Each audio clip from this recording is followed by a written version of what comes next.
Hello, traders. FX Pip Collector here. Today is Friday, March 28th, and this is my analysis for the Aussie US dollar.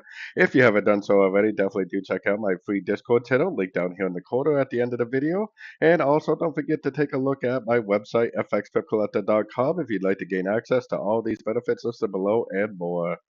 So the Aussie dollar has definitely been in a very sideways market pretty much all week, but we definitely do have a break of structure that happened. Technically, it happened on Tuesday this week, so we do have a break.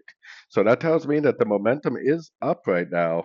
Now we did move up and hit the 50%, but to me it kind of seems like kind of a three waves up, three waves down. Maybe we are going to get another push up to like the 61% or something.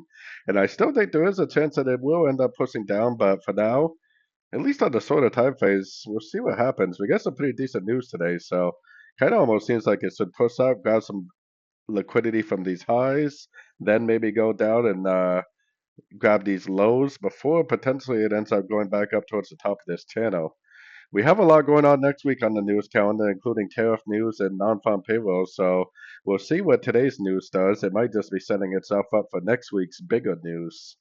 So I would kind of suggest looking for longs, I guess, probably up to maybe the 61% or so, but be a little bit on the cautious side for sure, because we are in a very rangy market that actually could continue to range for the next few trading days.